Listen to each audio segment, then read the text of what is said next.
Did I ever tell you why I moved here? Didn't tell anybody, now that I think about it. It's almost as if no one asked. You know, I was 21 when the towers went down. Watched on TV in my dorm room, just weeping. When I was a kid, I wasn't religious at all, really. But I went to the mosque that day because they had a blood drive and the line went for blocks. I wanted to help.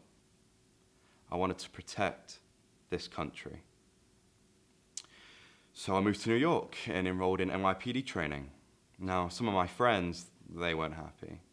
NYPD is against us, they'd say. But I'd say, no, you're wrong. I'll show them they don't have to be afraid of us. I'll show them who we are.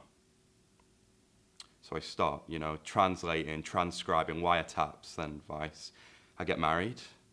Ali is born, and I'm promoted again, detective now. Top secret security clearance for the Joint Terrorism Task Force. I'm helping the FBI fight terrorists.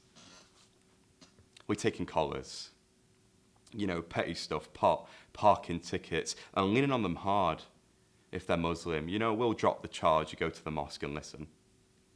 I thought we were supposed to be fighting terrorists. Not flipping some pothead student in Queens to spy on Americans. So I complain. Gently. One time.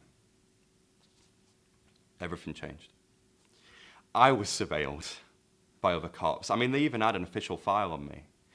You see, after the towers, Muslim officers were promoted fast, especially if we knew the language, like linguistic knowledge, cultural knowledge.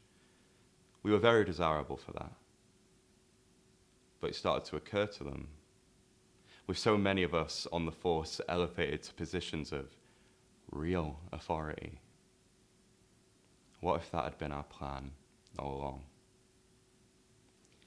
What if we were interlopers? What if we were infiltrators? What if we were double agents and they fucking panicked? Suddenly, internal affairs are all over us, and I'm out of plain clothes, and I'm back in uniform. I roll with it. I keep my head high. Dignity. Dignity is a word my wife uses. Show them dignity. And then she's diagnosed. And she's robbed of her dignity so fast. And then she's gone. And me and Ali get as far away as we can. And I find this gig, this little island, so sleepy, it could be dead. No elections, just a bunch of fishermen without a notable inch of intentional violence in almost a century. And I beg for the post.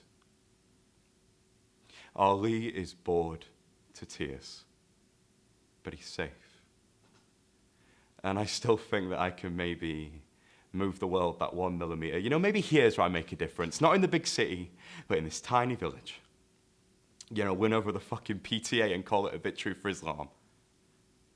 So I don't intimidate, I don't overshare, or overstep, or intrude in any way. I don't even carry a gun. But still, Beverly Keane, and a few others too, look at me like I'm Osama bin fucking Laden. And you'd like me to investigate St. Patrick's? What a joke.